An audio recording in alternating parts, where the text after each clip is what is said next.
নমস্কার, জয় শ্রী গণেশ। স্বাগতম আপনাদের প্রত্যেককে। বিগত একটা ভিডিওতে আমরা আলোচনা করেছিলাম বুধ এবং শুক্রের পরিবর্তন যোগ নিয়ে। তবে আজকে আমরা শুধুমাত্র বুধের ট্রানজিট নিয়ে আলোচনা করব। আপনারা অনেকে বলতেই পারেন যে দাদা বুধ নিয়ে এত কেন আলোচনা? দেখুন, বুধ কালপুরুষের রাশিচক্রে যে কয়েকটি গ্রহ আছে সেই গ্রহদের রাজপুত্র, পরিবর্তনশীল, বাক চাতুর্য বুধের মধ্যে প্রচুর, তীক্ষ্ণ বুদ্ধির ক্ষমতা বুধ রাখেন। যে কোনো কুইক ডিসিশন, তড়িৎ সিদ্ধান্তে বুধের ভূমিকা অপরিসীম। আবার এই বুধ, তার মধ্যে আছে প্রবল হিউমার বা রসবোধ। এই বুধের মধ্যে আছে প্রবল সজীবতা। তাই তো লগ্নে যার বুধের প্রকৃত প্রভাব, সেই জাতককে দেখবেন তার কালক্রমিক বয়স বাড়ছে, মানুষটা যেন একই রয়ে গেছে। যার সপ্তমে তার পার্টনারের সাথে একই ঘটনা ঘটে।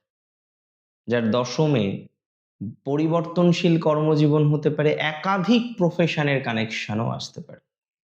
আবার একজন গাণিতিক যে হিসাব রাখতে পছন্দ করেন, হিসাবে যে প্রবল দক্ষ, সেই জাতক বা জাতিকারও বুধের প্রভাব কিন্তু অপরিসীম। তাই বুধ নিয়ে আলোচনা করাটা দরকার, কেননা বুধ সিদ্ধান্তের ক্ষেত্রে গুরুত্বপূর্ণ।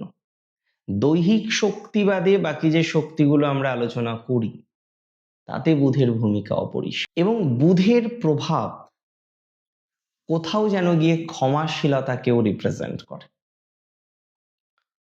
এখন প্রশ্ন হলো, বুধ আপনার তৃতীয় পতি, তৃতীয় অবস্থান করতে চলেছে 29শে মে থেকে 22শে জুন। প্রায় 25 দিনের একটি ট্রানজিট আপনার জন্য বেশ ভালো। 25 দিনের এই ট্রানজিটে আপনি আপনার শক্তি সম্পর্কে ওয়াকিবহল হবেন। বিভিন্ন ক্ষেত্রে ডিসিশন নিতে গিয়ে আপনার যে হাজার রকমের বাধা, বারবার ব্যাকফুটে চলে যান আপনি বিভিন্ন সিদ্ধান্ত নিতে গিয়ে, বিভিন্ন পরিকল্পনা করতে গিয়ে বারবার আপনি চিন্তিত হয়ে পড়েন, পরিকল্পনা সঠিকভাবে করতে আপনাকে বাধাপ্রাপ্ত হতে হয়। আমি দায়িত্ব নিয়ে বলছি, এই যে হাজার রকমের বাধা আসে না যোগাযোগে, আমি মেষ রাশির ক্ষেত্রে দেখেছি দে আর বর্ন লিডার। তাদের মধ্যে লিডারশিপ কোয়ালিটি যেন ঈশ্বর কোনো মেপে দেয়নি, লিমিটলেস ভাবে দিয়েছে। ইগো আছে এই রাশির জাতক জাতিকাদের, তবে সব জায়গায় তারা ইগো যে চালায়, এই কথাটা একেবারেই ভুল। এখন কথা হলো, বুধ আপনার থার্ড হাউসের লর্ড, থার্ড হাউসে যাচ্ছেন, 6th হাউসের লর্ড স্টেবল হচ্ছেন। এর আগে বেশ কিছুদিন আগে আমরা দেখেছি মার্কারি ডেবিলেটেড হয়েছিল, নিচস্ত হয়েছিল। অনেক মেষ রাশি বলতে নেই তারা ভুল ইনভেস্টমেন্ট করলেন, অনেক মেষ রাশি ভুল কানেকশনের মানুষদের সাথে বন্ধুত্ব করে ফেললেন। এমন কিছু মানুষের সাথে আপনার পরিচয় হলো, পরিচয় না হলে হয়তো আরো ভালো হতো। এমন কিছু মানুষের সাথে আপনার সংযোগ ঘটলো, এমন কিছু উটকো রিলেশনশিপ, উটকো ফ্রেন্ডশিপ, উটকো কানেকশন আসলো, যে কানেকশনগুলো দরকারই ছিল না। থার্ড হাউসের লর্ড থার্ড হাউসে অবস্থান করছে, এই কম্বিনেশন আপনার জন্য কার্যত অত্যন্ত শুভ। থার্ড হাউসের লর্ড থার্ড হাউসে অবস্থান করছে, আপনার যোগাযোগটা বেটার হবে, সহোদরের সাথে বেটার হবে সম্পর্ক। এবং আমি বলে দিচ্ছি, থার্ড হাউস কিন্তু রিটেন কোনো কিছুকেও রিপ্রেজেন্ট করে। তাই তো যারা রিটেন এক্সামিনেশন দিতে চলেছেন, those who are want to give the written examination, সেই এক্সামিনেশনে সাকসেস রেট আপনার বাড়বে। যারা রিটেন কোনো এক্সামিনেশন দিতে চলেছেন, সেই এক্সামিনেশনে আপনার সাকসেস রেট বাড়তে চলেছে। বি শিওর অ্যাবাউট দ্যাট, নিশ্চিত থাকুন। এটা একটা অপরিসীম সাকসেস পাবেন। যে কোনো পরীক্ষায় ডেভেলপমেন্ট হবে, পরিবর্তন হবে আপনার থিঙ্কিং এর, আপনার জীবনের বিভিন্ন রকম ম্যাটারে। চাকরিতে পরিবর্তনের সুযোগ কিন্তু এবার অন্তত মেষ রাশির আছে। দেখুন, মেষ রাশির বহু জাতক জাতিকার না ক্লান্ত, তারা একই কাজ বারবার করতে করতে তারা যেন ক্লান্ত হয়ে পড়েছে। তাদের একটা ব্রেক দরকার অথবা দরকার একটা আপগ্রেডেশন। আর আমি দায়িত্ব নিয়ে বলছি সেই ব্রেক বা upgradation what ever I am saying সেটা আপনি পাবেন। আমি রেসপন্সিবিলিটি নিয়ে বলছি সেই ব্রেক বা আপগ্রেডেশনের সম্ভাবনাটা প্রবল। আমি দায়িত্ব নিয়ে বলছি সেই ব্রেকও হবে, সেই আপগ্রেডেশনও আপনার জীবনচক্রে অন্তত আসবে, এতটুকু অ্যাসিউরিটি রাখুন। 2026 29th অফ মে থেকে 22 বা 22nd অফ জুন একটা হিস্টোরিক্যাল টাইমিং আপনার জন্য।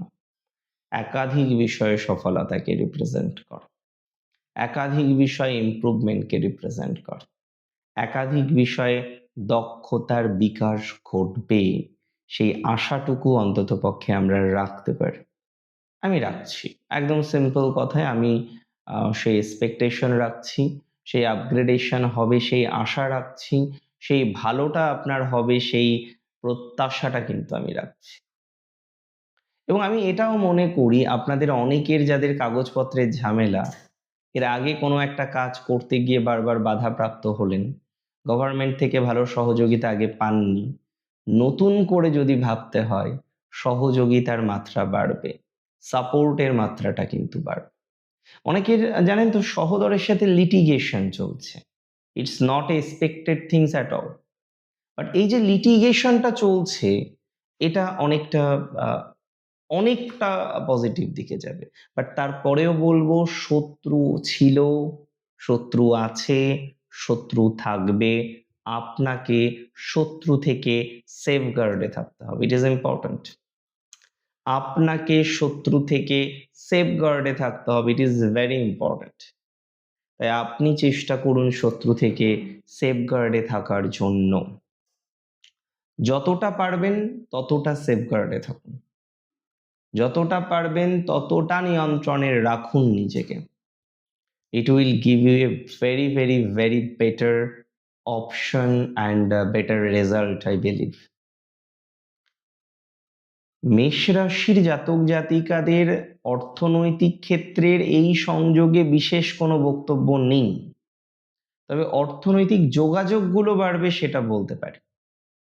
এবং যে সমস্ত জাতক জাতিকারা তারা ওই যে বললাম ইনভেস্টমেন্ট করেছেন, রং ইনভেস্টমেন্ট, ভুল বিনিয়োগ করেছেন, যে বিনিয়োগটা আপনার না করলেও হতো সেই বিনিয়োগ করেছেন, এবং যে বিনিয়োগ থেকে আলটিমেটলি আপনি লাভও পাবেন না। একে তো না করলেও হতো, অ্যান্ড সেকেন্ডলি যে বিনিয়োগ থেকে কোনো প্রফিটের এক্সপেকটেশন নেই।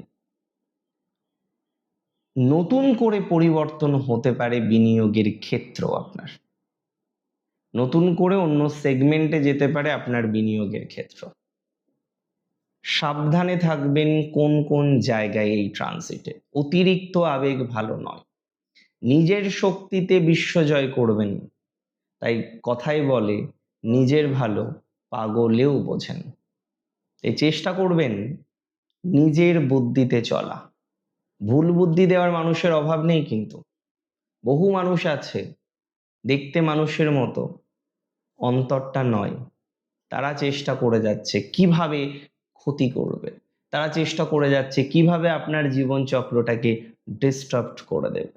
তাই যারা ডিস্টার্ব করে দিতে চাইছে, যারা ক্ষতি করে দিতে চাইছে, ভয়ঙ্করভাবে পরিকল্পনা করেছে আপনাকে ব্যতিব্যস্ত করে দেওয়ার, একদম তাদের জবাব দিতে হবে, তাদেরকে জবাব দেব আমরা, তাদেরকে আমরা গুরুত্ব দেব না। Ignore them, make them valueless. রাজনীতিতে মেষের ফিউচার দেখছি, মেষ রাশির যারা সাংবাদিক আছেন ভালো সময়, মেষ রাশির যারা বাচিক শিল্পী ভালো সময়, মেষ রাশি যারা ক্রিয়েটিভ পার্সোনালস আছেন ভালো সময়। এডুকেশনে সাকসেস এক্সপেক্ট করছি, এডুকেশনের ডেভেলপমেন্ট এক্সপেক্ট করছি, আই এম এক্সপেক্টিং দ্যাট।